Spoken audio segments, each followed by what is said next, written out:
Soalnya itu menjadi salah satu latar belakang juga kenapa kita mengadakan kopi sore GDP ini gitu.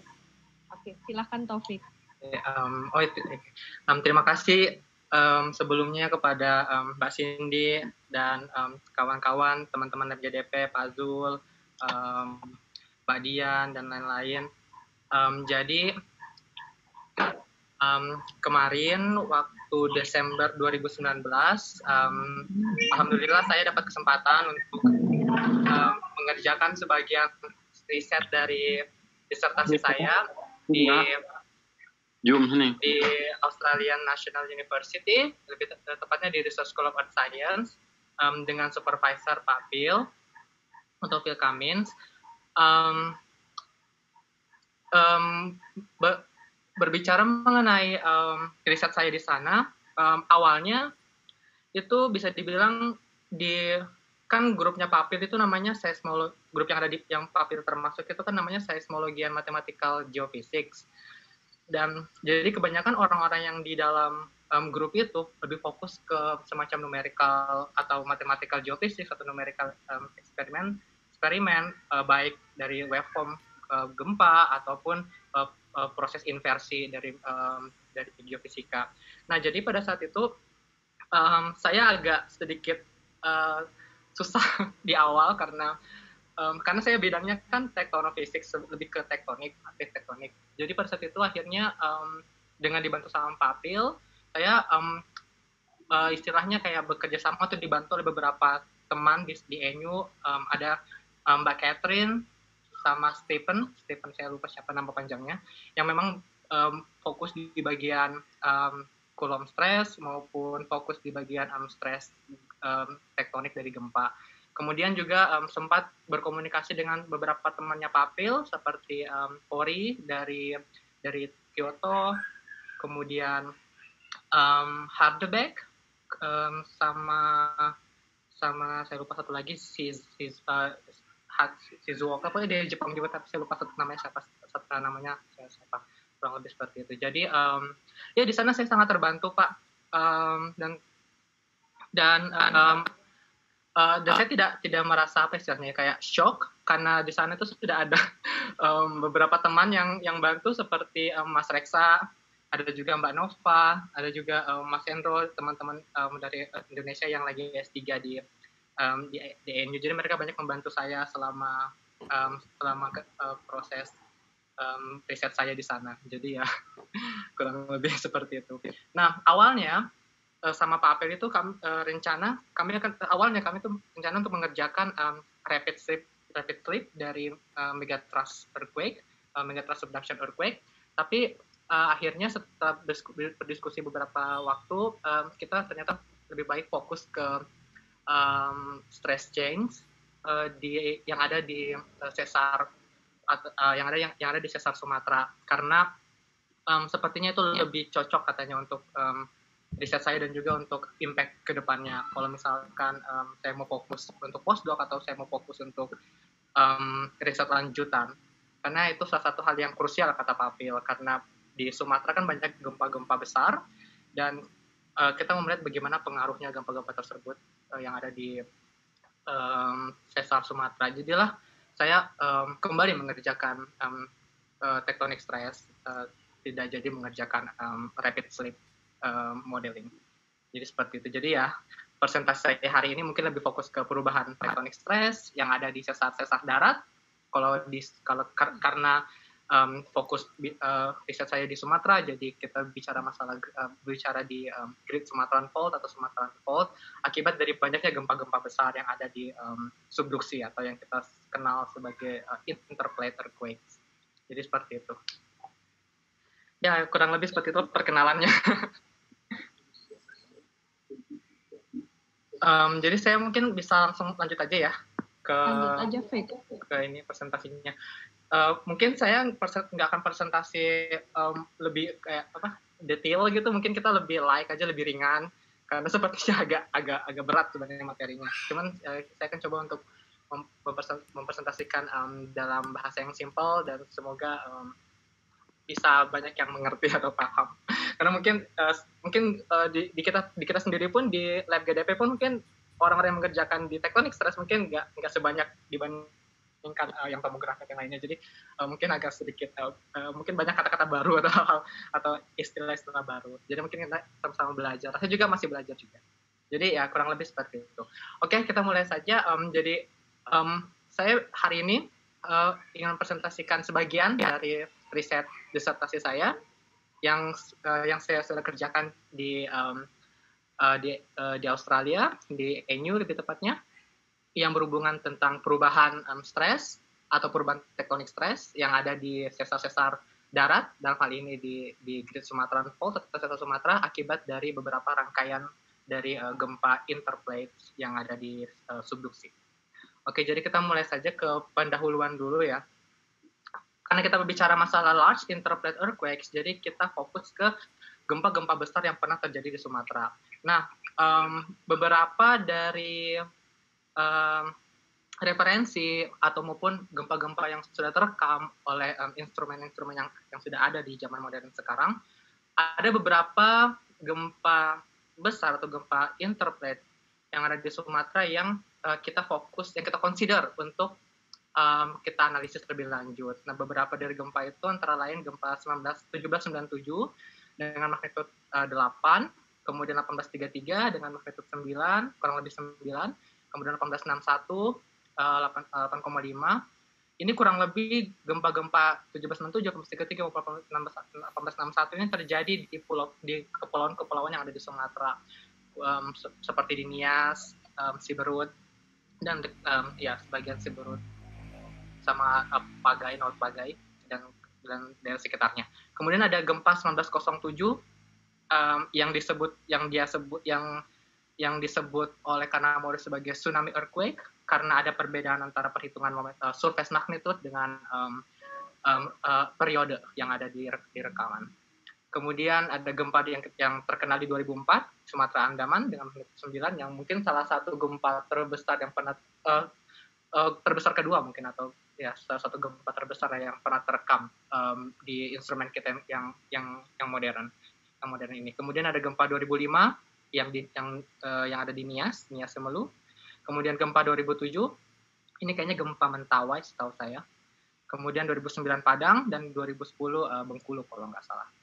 Jadi gempa-gempa ini yang kemungkinan nanti bisa jelasnya pasti akan merilis stres, kemudian meredistribusikan stres dari gempa tersebut maupun dari earthquake nucleation yang ada di zona-zona sekitarnya. Nah, kalau kita melihat beberapa tectonic setting yang ada di Sumatera, karena di Sumatera tectonic setting terbagi menjadi dua atau terpartisi menjadi dua bagian, yaitu thrust slip di bagian megathrust zone atau megathrust subduction zone atau Sumatra Trench, dan juga dextra slip di sesar Sumatera atau di Great Sumatran Fault, yang kemungkinan perubahan stres akibat dari gempa-gempa besar tersebut akan mempengaruhi in situ stres yang ada di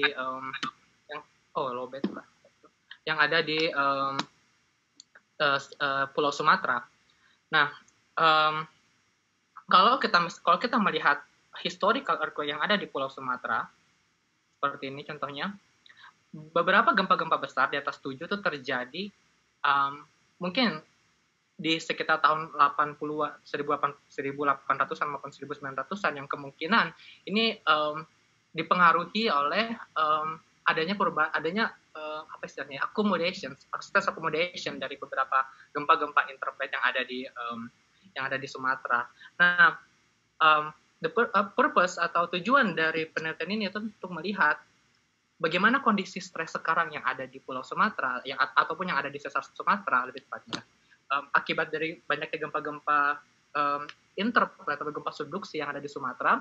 Kemudian apakah kita akan mencoba untuk menjawab atau menganalisis bagaimana keadaan selanjutnya, patahan-patahan mana yang kemungkinan yang kita perkirakan kemungkinan akan rupture atau failure di beberapa waktu tertentu. Mungkin ada beberapa zona waktu tertentu, mungkin ada beberapa dekade, atau mungkin dalam waktu dekat yang dekat maupun di waktu dekat yang besar. Nah ini yang kita ingin jawab dari pemodelan tectonic stress change ini.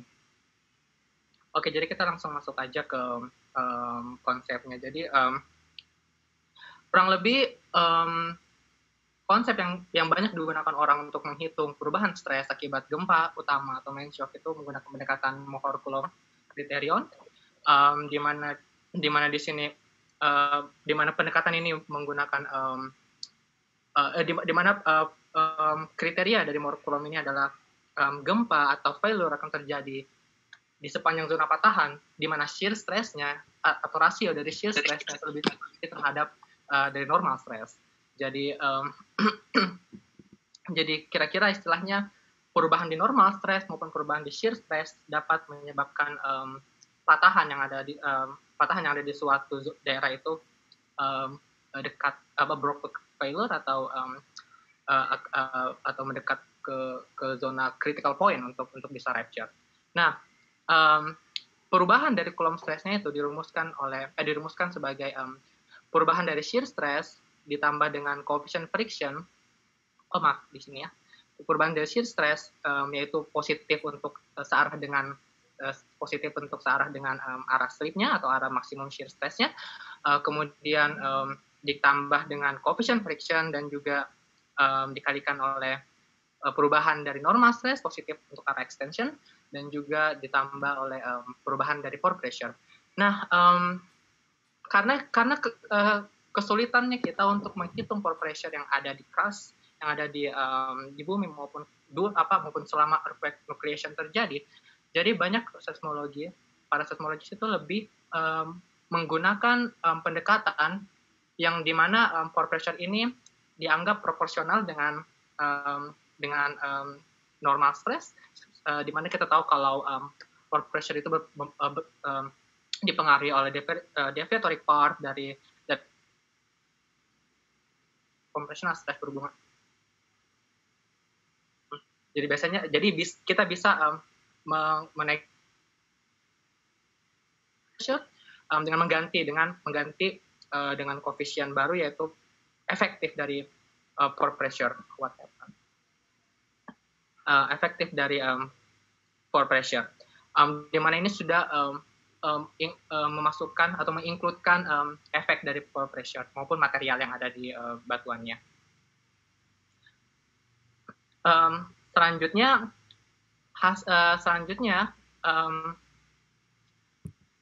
untuk menghitung perubahan failure stress, kita membutuhkan parameter gempa. Dalam hal ini adalah slip atau orientasi maupun geometri dari suatu patahan. Nah, slip yang kita dapatkan dari perhitungan maupun perhitungan homogeneous maupun heterogeneous itu diproses lebih lanjut untuk dihitung displacement menggunakan pendekatan yang umum digunakan orang yang sederhana yaitu half elastic dislocation untuk internal deformation oleh Okada. Nanti setelah kita dapatin tensor dari displacement-nya kita bisa menghitung strain, tinggal diturunkan saja dari displacement. Kemudian nanti yang menggunakan prinsip sederhana oleh hukum Hooke, kita bisa mendapatkan tensor stress, kemudian sedikit rotasi atau mathematical manipulation, kita bisa dapat normal stress maupun shear stress yang ada di suatu patahan. Kita bisa menghitung Coulomb failure stress-nya melalui rumus yang ini. Nah, ini adalah kurang lebih contoh bagaimana perhitungan Coulomb stress itu dimodelkan. Dan selanjutnya ini sudah beberapa contoh dari model Coulomb stress dari beberapa gempa yang ada di Sumatera, model tahun 1997, 1833, 1907 sampai di tahun 2010. Nah, tadi yang saya bilang hal penting untuk memodelkan Coulomb stress yaitu adanya data slip. Jadi untuk pemodelan stress change yang ada di Pulau Sumatera, kita menggunakan beberapa model slip. Yang pertama itu hypothetical finite fault models untuk gempa 1797, 1833 dan 1907. 1797 dan 1833 kita menggunakan model dari Nata Wijaya yang kita rekonstruksi ulang model slipnya. Kemudian untuk gempa 1907 dari Stacy Martin. Um, Kemudian untuk gempa-gempa yang sudah terekam oleh instrumental modern, kita menggunakan heterogeneous slip atau finite fault inversion model dari RI untuk gempa 2004, Hayes untuk gempa 2005, 2007, 2009 dan 2010 yang bisa kita peroleh melalui website SRC Mode dari Mai dan Tim Jaiban. Ini adalah bentuk model heterogeneous slip-nya atau finite fault inversion modelnya dari gempa-gempa yang sudah terekam oleh modern instrumen. Ini model slip untuk 2004, 2009, 2005, 2010 maupun 2007. Kemudian ini adalah evolusi CFF, peta CFF dari beberapa gempa yang ada di Sumatera yang kita hitung atau yang kita resolve terhadap reservoir fault dari sekitar 41 subsegmen yang ada di sesar Sumatera. Yang di sini kita berikan sedikit asumsi untuk patahan-patahan yang kurang lebih strike slip, kita treatment dia menjadi pure strike slip sehingga deepnya sekitar 90 dan reknya sekitar 180, dan untuk patahan atau segmen yang kurang lebih deep slip kita ubah ke pure deep slip. Jadi untuk yang trust fault kita jadikan deepnya sekitar 20 dan reknya sekitar 90 derajat, dan untuk normal kita jadikan deepnya sekitar 60 dan reknya minus 90. Nah, kita berhasil memodelkan beberapa kolom stress atau model stress change dari gempa 1797 sampai 2010 yang kita buat dalam bentuk video.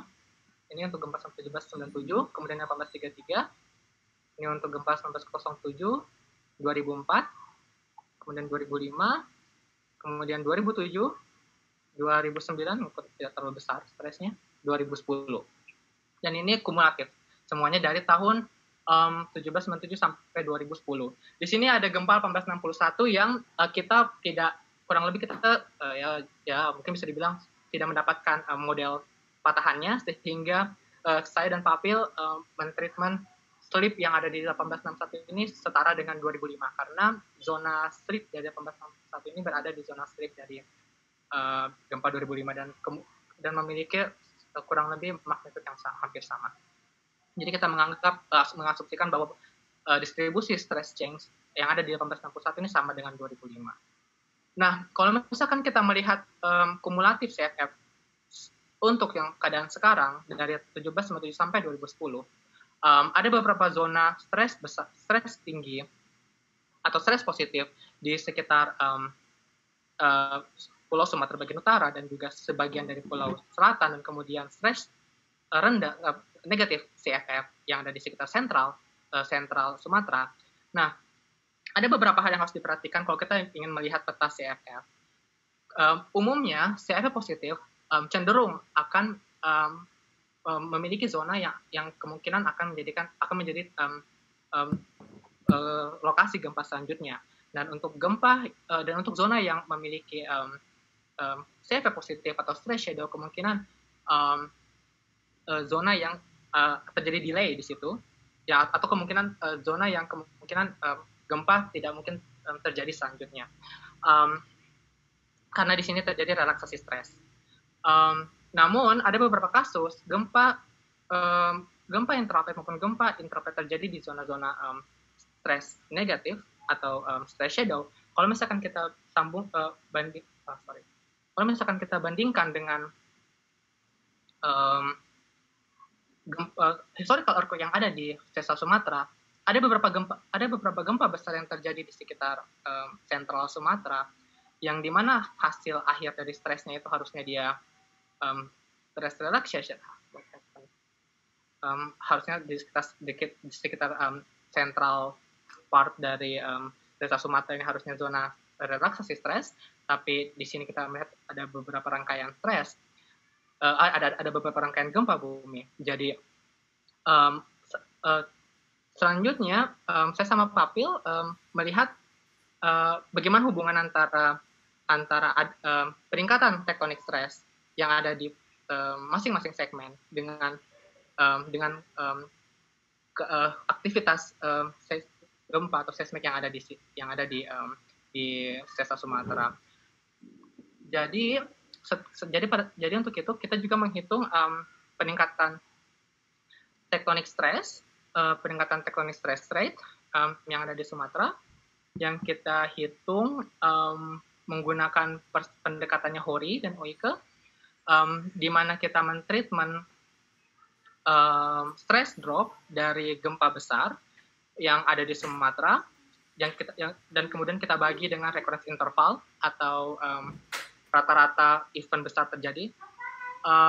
Untuk informasi nilai ini kita menggunakan beberapa pendekatan. Yang untuk saya sampaikan pada saat itu menggunakan pendekatan yang simple saja. Jadi berdasarkan dari papernya Barriers tahun 1997, kita mengestimasi stress drop yang ada di Sumatera. Kita anggap semuanya uniform untuk Sumatera sebesar 4 megapascal, yang saya hitung stress dropnya berdasarkan momen magnitude kurang lebih sekitar 7,2 sampai 7,7.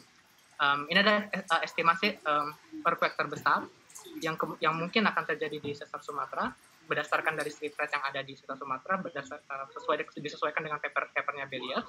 Dan kemudian kita mengestimasi juga averaging dari recurrence intervalnya sebesar 200 years atau 200 tahun, berdasarkan juga dari street rates dari papernya Barriers, sehingga 4 dibagi 200 kita mendapatkan kurang lebih sekitar tectonic stress yang ada di Sumatera kurang lebih sekitar 0,02 megapascal. Nah, ini sebenarnya 0,02 megapascal ini sebenarnya bukan detail dari tectonic stress rate yang ada di Sumatera, tapi ini merupakan kurang lebih seperti upper limit. Jadi kalau misalnya kita menghitung stress drop, jadi ada bagian zona upper limit maupun lower limit. Ini ada kurang lebih upper limit dari tectonic stress rate yang kita hitung menggunakan pendekatan homogen atau uniform, yang seharusnya untuk masing-masing patahan itu kita hitung yang seharusnya masing-masing segmen yang ada di Sumatera itu memiliki tectonic stress rate yang berbeda-beda, karena recurrence interval maupun estimasi magnitudo terbesar yang ada yang mungkin terjadi di masing-masing segmen itu pasti berbeda berdasarkan dari street rate mereka yang juga berbeda-beda. Nah, kemudian dari nilai ini kita mencoba untuk menganalisis bagaimana proses triggering mechanisms yang ada di segmen Sumatera. Sebagai contoh, ini adalah kumulatif dari CFF, dari gempa 1797 sampai 1861. Nah, kalau misalkan kita mengambil contoh satu segmen yang ada di Angkola misalkan. Yang ini di Angkola, kalau misalnya kita zoom, di sini ada di Angkola ada gempa 1892 dengan magnitudo 7,5, dan ada satu gempa kecil juga di sini kurang lebih mungkin ini magnitudo sekitar 6. Dan berdasarkan dari tectonic stress rate yang tadi sudah kita hitung dan juga delta CFF yang ada di Angkola dari gempa 1797 sampai 1861, kita mencoba untuk membuat hypothetical stress change yang ada di segmen Angkola.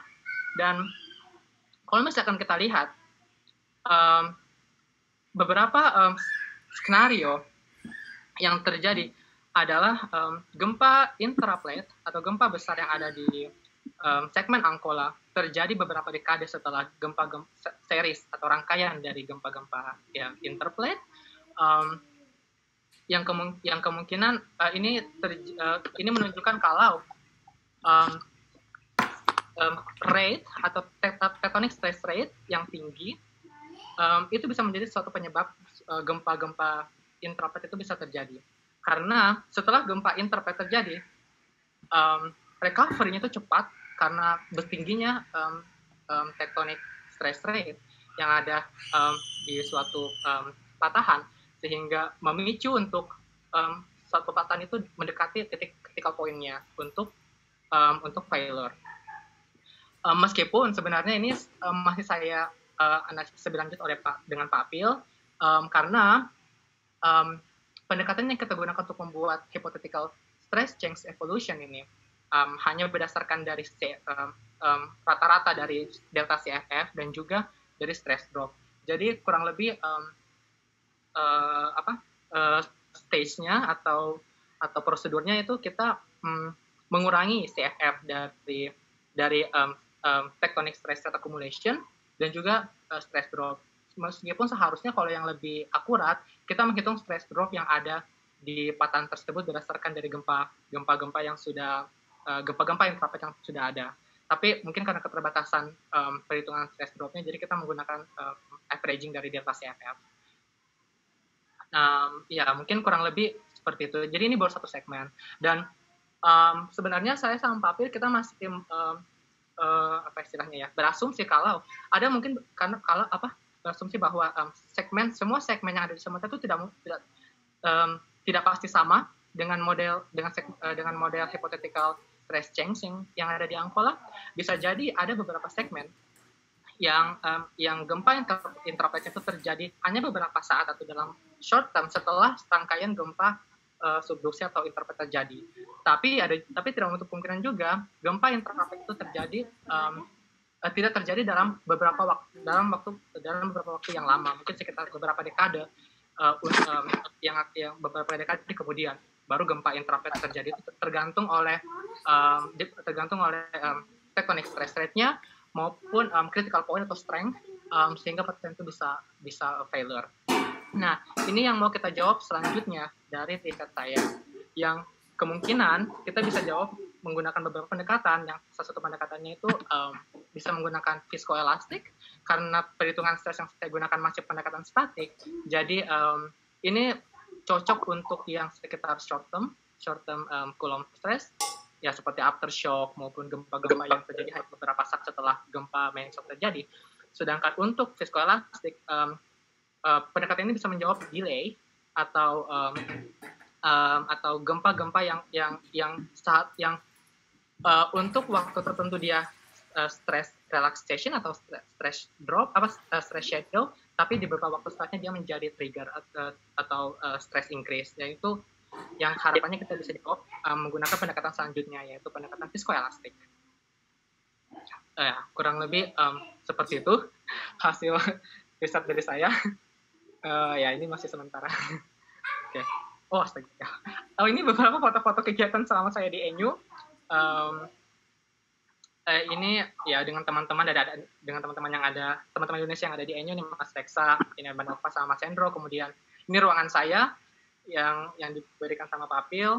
Kemudian ini saya waktu presentasi di EOW di ENU, dan ini waktu kita acara open house di kedutaan. Jadi kami mengundang Pak Apil untuk ikut sama kita juga. Mungkin kurang lebih seperti itu. Terima kasih. Saya kembalikan ke moderator. Oke, terima kasih Taufik atas sharing dari penelitiannya. Ya. Mohon kalau ada yang bertanya silakan. Nah, ya itu.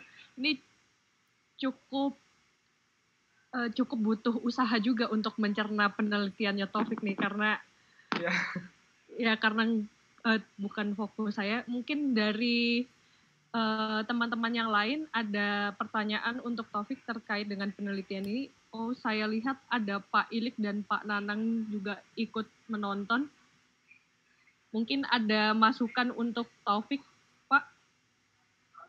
Ya, saya ikut nonton saja. Itu Taufik itu. Iya Pak, bagus Pak penelitiannya Pak. Itu gambar terakhir tadi presentasi apa? Grup meeting atau apa? Oh, yang mana Pak? Yang Anda presentasi tadi grup meeting. Itu EOW Pak, Perk of the Week. Jadi kayak semacam meeting mingguan. Yang di lantai itu ya. Jadi nominasiin sama Pak Apil. Ya. Oke. Itu ada siapa itu? Megan Miller ya? Di sini ada Megan Miller, tapi Megan Millernya nggak ada di foto ini. Di sini Tuani, kalau nggak salah Tuani. Ini si Benoit. Oke. Mantap. Megan Miller ada, Harvoya ada, kemudian ada Sambridge juga, sama ada temannya Malcolm Sambridge hadir. Hadir Pak. Hadir Pak, biasanya Pak. Hebat tuh. beruntungnya saya ada Pak Pil di situ, jadi saya dibantu bantuin sama Pak Pil. Ada Sima juga sama. Grup leadernya siapa? Grup leadernya ini tuh masih itu. Harfoye, Pak. Oh, masih itu ya. Belum ganti ya? Iya. Ada di Wisma Dubes juga ini. Iya, ini waktu acara open house, Pak. Jadi saya, Mbak Nova, Mas Reksa diundang, kemudian udah panggil Pak juga ikut deh. Jadi kita ajak Pak. Wah, saya jadi nostalgia nih lihat potret Anda. Iya, Pak. Jadi gimana? Ini untuk paper 1 ya, paper 2 nanti tetap mau ke yang dynamic modeling atau apa? Viscoelastic, Pak, viscoelastic model. Jadi kalau yang sekarang ini model static CFF, yang selanjutnya model viscoelastic. Programnya dikasih sama Pak Pil. Tapi bahasanya Fortran, jadi saya harus mengubah lagi bahasa program. Oke. Jadi kira-kira itu ya riset Anda. Masih berapa waktu sih Anda itu? Tahun depan harusnya udah selesai, Pak. Viscoelastiknya udah mulai?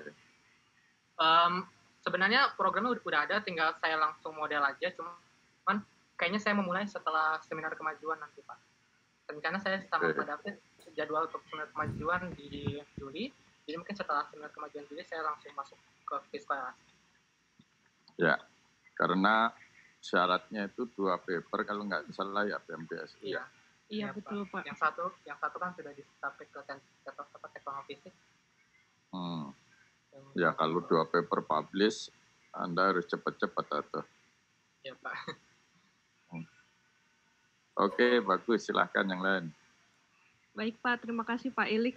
Mungkin saya dari izin live dulu ya, karena ada yang lain. Yo, Mangga Pak Ilik. Terima kasih Pak. Terima kasih Pak Ilik. Oke, mungkin dari rekan-rekan lab GDP lainnya, mungkin ada pertanyaan dari Taufik, untuk Taufik maksud saya.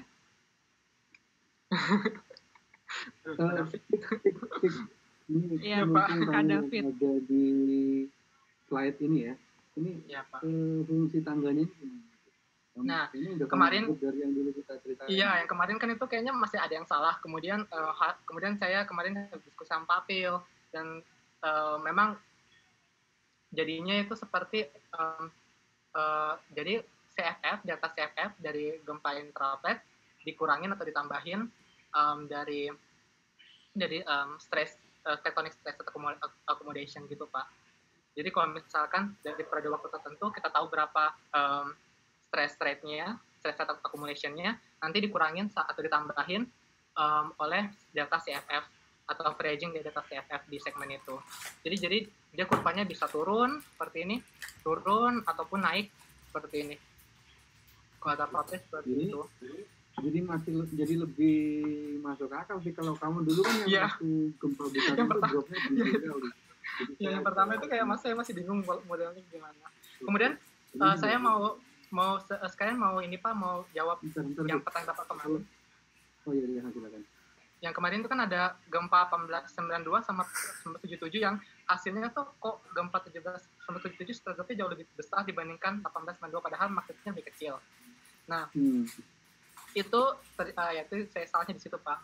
Karena ternyata gempa 1977 kan harusnya stratosfernya lebih kecil. Jadi saya tinggal kurangin stress drop-nya. Sedangkan untuk 1892 ini kan magnitudo 7,5, stress drop-nya jauh lebih besar.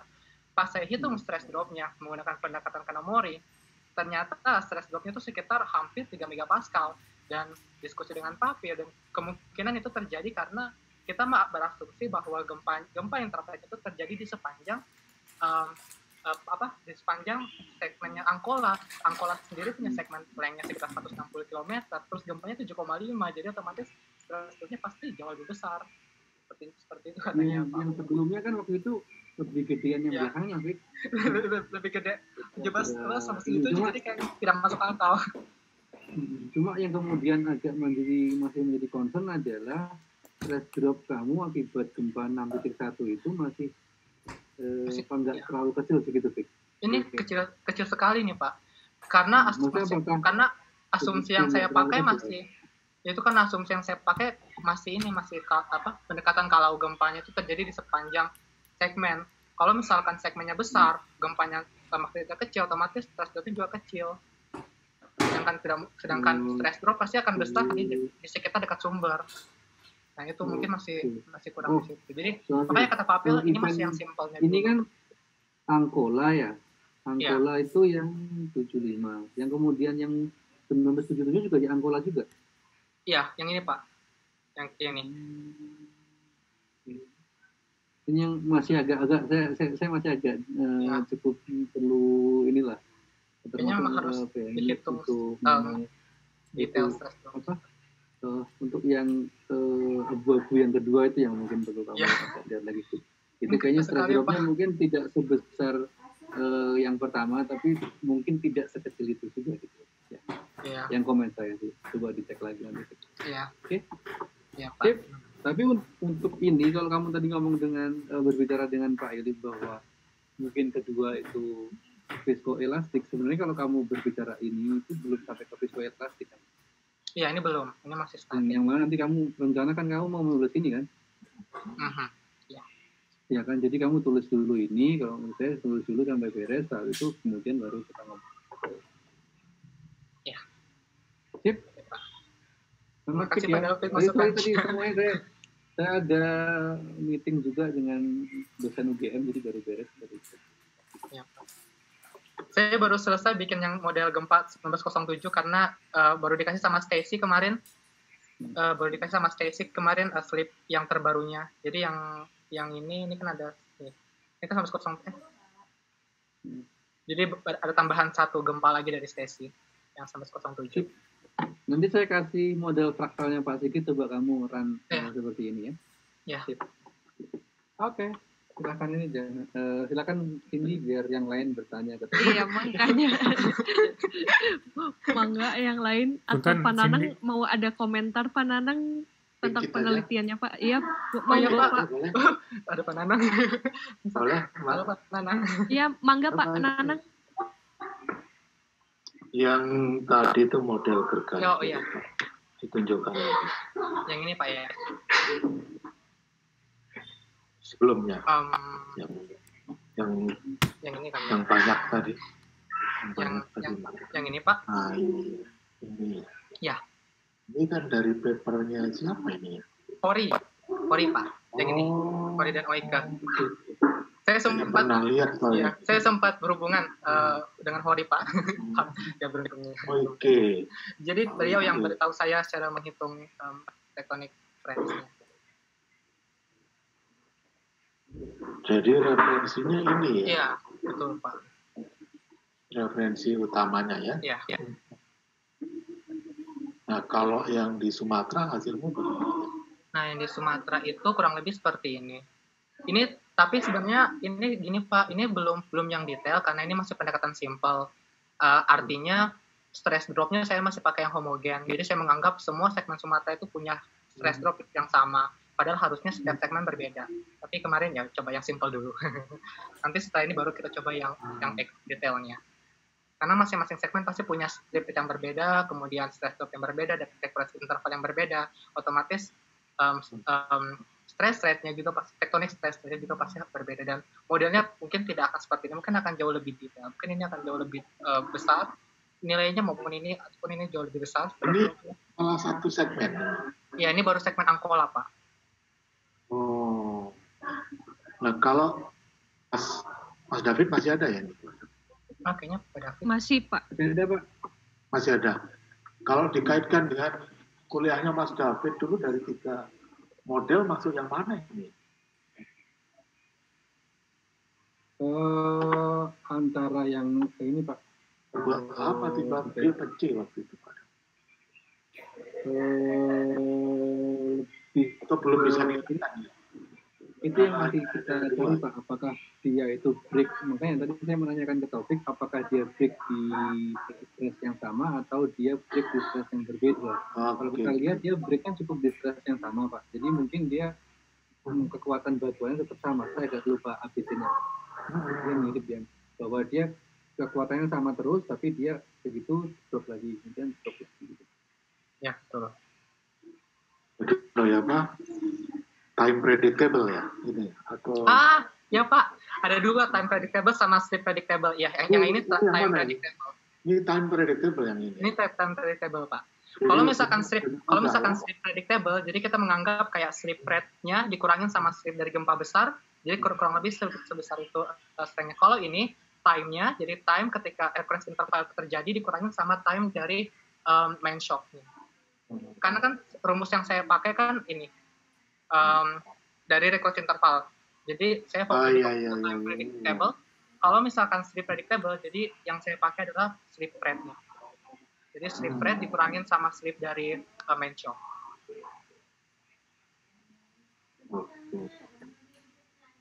Ini menarik jika memang bisa Saya baru belajar kemarin Pak waktu ini. Dipetakan ya, segmen-segmen bisa dipetakan. Iya Pak, betul. Jadi melihat rekuren gempa besar di sesar Sumatera dengan pengaruh dari subduksi juga kita lihat. Hitung subduksinya gimana ini tadi? Sorry nggak ikut dari awal. Oh iya Pak. Jadi saya menggunakan ini berapa gempa nih? 1, 2, 3, 4, 5, 6, 7, 8. Ada 9 gempa subduksi yang saya pakai Pak. Untuk gempa 1797, 18 sama 1833 saya model stripnya dari Nata Wijaya yang saya rekonstruksi ulang. Ini data gempanya yang ini ya? Iya, ini. Ini gempa 1797 sama 1833. Saya rekonstruksi ulang model stripnya dari papernya Nata Wijaya 2006.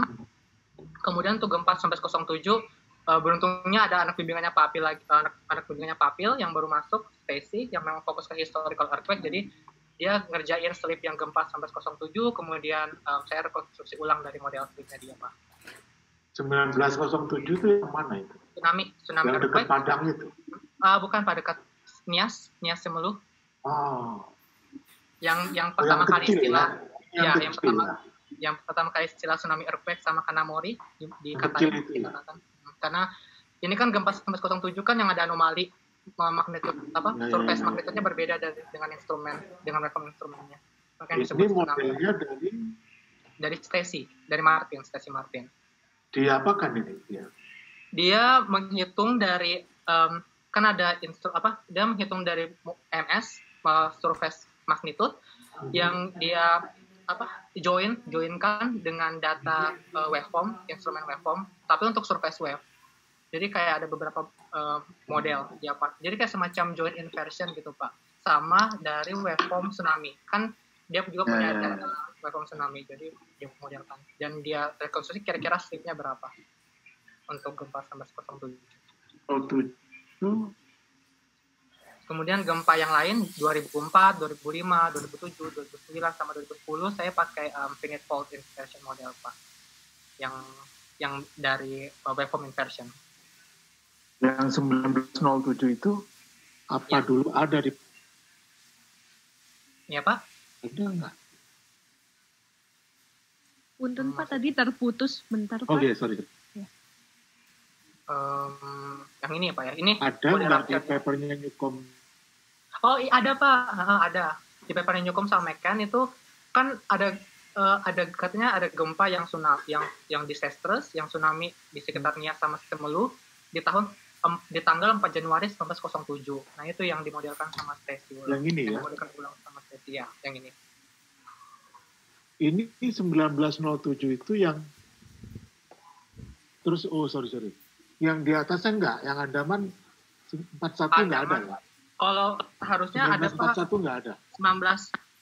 1930-an setahu saya di papernya Mekan. Cuman belum ada paper yang bahas historical earthquake yang tahun itu, dan dari papernya Mekan Newcomb sama Mekan juga magnitudenya kayaknya tidak di atas 8 sepertinya Pak. Oh gitu ya. Belum, tapi saya belum tahu kan harus ada orang yang ngerjain dulu slipnya apakah memang kurang lebih sekitar 7 atau 8, karena yang gempa 1907 awalnya saya sama Pak Apil tidak memasukkan Pak, karena magnitude yang ditulis di papernya Mekan itu 7,8, tapi ternyata Stacy modelkan ulang rupture-nya, ternyata magnitudenya menjadi 8,2 dan kemungkinan bisa sampai 8,4. Jadi ya udah kata Papil masukkan lagi, jadi dimasukkan lagi gempa 1907. 1907 ini kan bagian paling selatan dari yang Aceh ya. Kan 3 segmen kemarin Aceh itu ya. Betul. Bagian 3 paling segmen. selatan kan ini. Ini yang paling selatan ya. Yang paling utara kan yang Dekat dari Andaman. 1941 itu. 19 yang mana Pak? 41. Oh. Yang ujung utara dari Aceh itu 1941. Itu kan 3 segmen itu jadi satu. Iya. Oke, pengen tahu saja ini bagaimana. Tapi Ya. berarti ini yang di subduction ini dihitung. Semuanya Pak ya. Lihat kontribusinya pada pot gitu. Ya, saya hitung semua CFF-nya ini Pak. Tapi ini masih belum pasti segini karena saya tunggu kalau Pak Apil infoin ada gempa lain, ada gempa yang gempa lain yang ada data setnya mungkin tambahin lagi. Oke. Terima kasih Mbak Cindy. Terima kasih Pak. Bagus. Ya. Terima kasih Pak Nanang atas masukan dan untuk Taufik. Sedikit tambahan. Oh iya. Kalau kita lihat kan ada beberapa, tadi menyambung dengan Pak Nanang, ada beberapa gempa subduksi yang kemudian oleh Taufik dihitung stress transfernya gitu ya. Yang mana kemudian kalau kita melihat ada pekerjaan lain di lab itu ada yang AD itu, mungkin kita melihat efek dari stress transfer ini untuk data-data baru. AD kan menggunakan data baru, di mana mungkin BMKG akan mulai dari 2009. Oh iya. Jadi begitu 2009 mungkin kita akan melihat efek-efek gempa yang tidak, apakah efek gempa lama atau itu masih terlihat atau enggak, mungkin itu akan menjadi menarik kalau AD juga bisa ikut menambahkan sesuatu di hasilnya AD nanti di ketiganya. Ini Pak David, saya ada sedikit pendapat. Nah, alasan kenapa yang gempa 1797, 1831 sama 1861 saya fokuskan di kegempaan yang ada di selatan dari Sumatera karena setelah gempa 1861 banyak gempa-gempa yang terjadi di daerah selatan dari Sumatera. Nah, untuk bagian utara ini kayaknya akibat efek dari gempa 2004. 2000 bukan 2005 sih. Gempa-gempa yang ada di bagian utara dari Pulau Sumatera ini malah kayaknya dipengaruhi oleh gempa dari 2005. Jadi kenapa saya bagi dua? Jadi yang dari 1797 sampai 41 saya fokus di bagian selatan, nanti 2004 sampai 2005 saya fokus di bagian utara. Kalau misalkan kita lihat dari hasil akhir dari ini, model ini, nah ini yang lucunya di sini yang harus kita perhatikan di sini adalah 3 paper yang menghitung stress change yang ada di sini, yang ada di bagian utara dari Sumatera, McCloskey yang di Nature, kemudian Kian Cheng dan juga paper saya yang sudah saya submit di Teknofisik, mengatakan kalau setelah gempa 2000 sampai 2005 ada terjadi penambahan stres di daerah selatan, daerah utara dari Pulau Sumatera, apalagi yang dekat dari Aceh, tapi tidak rupture. Sedangkan sedangkan yang 1797 sampai 1861 itu banyak gempa yang sudah rupture di selatan dari Sumatera, tapi yang di utara tidak rupture setelah gempa 2004. Nah, ini yang kemungkinan masuk ke asumsi saya, apakah gempa intraplate itu terjadi beberapa dekade setelah serangkaian dari gempa intraplate terjadi. Gitu. Jadi kemungkinan asumsi yang ini yang saya fokuskan untuk gempa yang ada di Sumatera, yang ada di bagian utara dari Sumatera. Harapannya nanti hasil akhir saya yang menggunakan pendekatan viskoelastik bisa menjawab kurang lebih beberapa tahun lagi untuk sesar yang ada di utara ini untuk bisa rupture. Kayak gitu. Udah, mantap Taufik. Bisa earthquake prediction fit. Bukan prediction kayaknya. Lebih forecast. Iya, forecast. Untuk yang anak-anak lab lainnya ada pertanyaan untuk Taufik? Sedikit, boleh saya komentar sedikit? Inilah ahlinya prediction. Iya. Fazul, mangga Fazul. Ini saya menarik dengan gambar ini ya. Ini berarti kalau yang warna merah itu, ini orang awam stres nih, karena gurunya stres kan Pak David. Saya temannya guru stres. Ini kalau yang merah ini berarti dia tingkat stresnya tinggi gitu ya. Iya. Sehingga dia energinya belum rilis, ceritanya gitu ya. Iya, belum, Pak. Okay. Tapi sebenarnya ini kan saya pakai saturasinya kan 1 bar. Jadi mungkin ini sekitar di atas 15 bar mungkin ini di sini. Oke. Tapi kan kalau kita lihat dalam kurun waktu taruhlah sekitar 10 tahun ke belakang kan ada beberapa event yang pernah terjadi di utara Sumatera. Kemudian di juga di bagian di bagian tengah gitu ya, ada beberapa event. Walaupun magnitudenya tidak begitu signifikan, tapi ya di atas 5 gitu, 5 atau 6 gitu, beberapa event 6. Itu apakah diakomodir nggak dalam di saat kita menghitung recent stress ya? Kalau ini kan, kalau kita tidak memasukkan beberapa event yang sudah rilis dalam kurun waktu 10 tahun terakhir, berarti ini stres yang sebelum event sebelumnya gitu, belum, istilahnya bukan update stress gitu ya? Ya betul Pak. Jadi kekurangan dari model CFF ini adalah saya tidak menginkludkan gempa-gempa intraplate atau gempa-gempa inland yang sudah rilis. Mungkin nanti setelah ini baru kan saya masukkan. Jadi ini masih seperti kayak kondisi awal dulu sebelum dimasukkan semua gempa-gempa yang lain. Cuman kan asumsi yang awal yang saya masukkan adalah gempa-gempa signifikan yang mungkin di atas 8 itu cenderung bisa membuat mengganggu atau mempertutup kondisi stres yang ada di segmen itu. Jadi yang membuat mungkin suatu segmen itu bisa cepat untuk failure atau bisa rupture. Mungkin seperti itu. Kalaupun kita masukkan efek dari gempa-gempa inland yang waktu itu sekitar 7 atau 6, saya sih rasa mungkin efeknya tidak terlalu besar. Contohnya aja gempa 2009 yang Padang ini. Efeknya ternyata tidak terlalu signifikan untuk dalam memberikan penambahan atau pengurangan stres yang ada di segmen Sumatera. Meskipun sebenarnya itu masih belum pasti juga sih Pak, karena kata Pak Apil, bisa jadi suatu segmen itu hanya dikasih sedikit stres saja, penambahan stresnya dia langsung failure. Jadi masih belum kurang lebih masih first approach atau hasil awal dulu. Satu lagi sedikit, ada nggak kira-kira clue gitu kenapa setelah event 2004 itu di inlandnya tidak begitu istilahnya nggak begitu reaktif gitu ya? Betul. Nah, ini yang kemarin jadi pertanyaan besarnya Pak Pio juga sama saya. Kemudian kita coba menggunakan beberapa pendekatan. Mungkin yang pertama, tectonic stress rate-nya itu tidak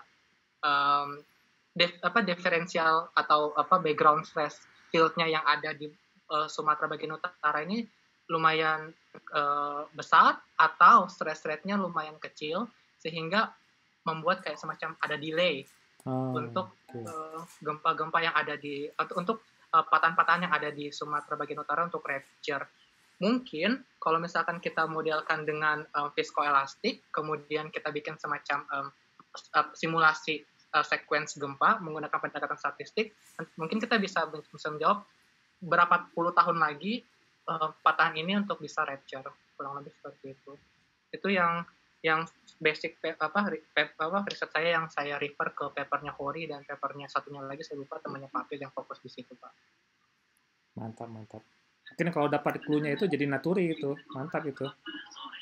Nggak tahu Pak, kalau bisa kejar. Ya kalau clue itu muncul gitu kan, itu ya satu temuan yang menurut saya yang sangat signifikan. Tapi kayaknya agak susah Pak. Iya betul, pasti tidak mudah. Mangga Bu Cindy. Harus ngajak Pak Zul itu kalau mau ke nature itu. Naturi. Langsung lempar ke laut gitu, natur. Baik Pak Zul. Ya, terima kasih Bu Cindy. Iya, sama-sama Pak Zul. Mungkin ada pertanyaan yang lain dari mahasiswa. Saya pengen dengar suaranya mahasiswa ini untuk tanya ke Taufik. Mangga. Bu Cindy boleh tanya nggak? Iya, boleh dia. Ahlinya. Tentu saja Ini dia. Bukan mahasiswa tapi Sin. Ini turunan kedua dari guru stres nih. Iya, mangga Dian. Mau tanya Taufik. Iya Mbak. Gambarnya menarik. Mau tanya di bagian tengah yang sebelah gempa 2009 itu warnanya biru. Dian tuh. Bisa jelasin Iya, Pak. Ada suaranya Budian ini. Iya, Pak. Ya pun, selamat sore, Pak. Jadi boleh tanya topik yang di sebelah tahun 2009 warna biru, bisa jelasin nggak itu gimana gitu? Yang 2009 ya? Yang di dekat 2009? Ya. Ini kalau kita misalkan lihat evolusinya, kan gempa 1907 kan cenderung sama 1883 kan cenderung merelaksasi zona di central part dari segmen bagian tengah, dan kayaknya efek gempa 1797 sama 1833 itu memperbesar stress relaxation yang ada di bagian tengah dari sesar Sumatera ini. Jadi seolah-olah ini stress shadow. Tapi kalau kita lihat di historical earthquake-nya kan banyak gempa terjadi. Nah, ini yang saya coba lihat, saya hitung tectonic stress rate-nya. Oh, ternyata kurang lebih tectonic stress-nya 0,02, dan ini tapi masuk ke zona upper limit. Meskipun perhitungan yang saya pakai memang untuk zona upper limit sih. Jadi asumsi kita pertama kayaknya stress rate yang ada tectonic stress rate yang ada di central part dari Pulau Sumatera ini besar, sehingga setelah suatu gempa subduksi itu terjadi dan efek dari stress change dari gempa subduksi tersebut di segmen Sumatera itu terjadi stress relaksasi, stress recovery-nya cepat karena tectonic stress rate-nya besar. Jadi kemungkinan patahan itu untuk mencapai titik critical point-nya sehingga dia bisa rupture jauh lebih cepat. Saya pikir kemungkinan asumsi pertama sih di situ sih, Mbak Dian. Jadi di central part dari Sumatera itu kemungkinan punya tectonic stress rate yang tinggi, sehingga meskipun hasil CFF-nya itu stress shadow atau stress relaxation, tapi karena tectonic stress rate-nya itu besar, jadi recovery-nya cepat. Kayak gitu, Mbak Dian. Ada pertanyaan lagi? Terima kasih, Taufik. Soalnya ini kan statik, jadi seolah-olah kayak kondisi stres yang pada saat itu. Oke. Ada pertanyaan lagi, mungkin satu pertanyaan terakhir ya untuk Taufik. Selamat sore, Bu Cindy. Saya coba mau bertanya. Oh iya, Mangga Fahrul. Sebenarnya intermezzo aja, Mas. Mau tanya, Mas, konsekuensi dari setiap asumsi yang digunakan itu seperti apa ya, Mas? Sama mungkin kesulitan yang dihadapi konsekuensi dari setiap asumsi yang digunakan. Tadi kan asumsinya kan dikatakan kalau dia homogeneous gitu. Nah, konsekuensinya itu seperti apa? Kemudian kesulitan setiap dari asumsi itu seperti apa ya, Mas? Ya. Mungkin seperti itu, Mas. Asumsi untuk menghitung CFF atau asumsi untuk menghitung tectonic stress rate? Yang tectonic stress rate, Mas. Oh, kalau tectonic stress rate-nya asumsi yang saya pakai pertama kan, saya menganggap semua segmen itu memiliki stress drop yang uniform.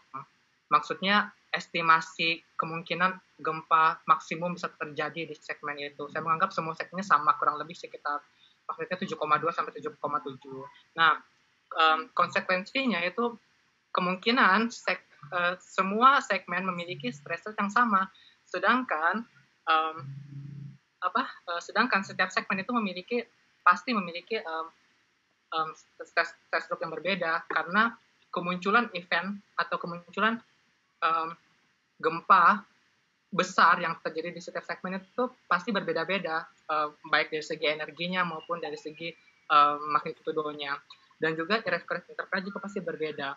Jadi itu yang membuat hasil tectonic stress-nya mungkin tidak terlalu detail seperti itu. Karena untuk saat ini saya masih pakai yang simple dulu, masih pendekatan yang simple dulu, yang saya anggap semua segmen memiliki stress drop yang sama dan juga recurrence interval yang sama, meskipun seharusnya setiap segmen itu berbeda-beda. Nah, untuk mengetahui bagaimana stress drop maupun recurrence interval setiap segmen berbeda-beda, kita bisa fokus ke strip rate-nya. Kan kalau nggak salah Pusgen kan sudah membuat strip rate untuk masing-masing segmen kan. Nah, kita bisa pakai pendekatan itu, jadi menggunakan pendekatan strip predictable. Jadi kita punya strip rate dan kita juga punya strip dari main shock, kita bisa hitung pakai pendekatan Wells-Chopper-Smith atau beberapa pendekatan yang lain yang sederhana untuk ngitung slip main shock atau slip cost seismic. Nanti dari situ kita bisa tahu recurrence intervalnya berapa, kemudian dari slip juga kita bisa hitung stress drop-nya berapa, menggunakan pendekatannya Kannomori saja dulu yang simple, nanti kita bisa tahu berapa stress drop, berapa tectonic stress untuk masing-masing segmen. Kurang lebih seperti itu. Oke. Tanyakan lagi. Oh, susah. Mungkin sudah cukup ini, Fik. Waktunya ntar kalau ada yang mau didiskusikan lagi bisa langsung ke Taufik, begitu ya. Terima kasih Taufik atas sharing penelitiannya. Mungkin ya. Dari adik yang mengerjakan hal yang sama.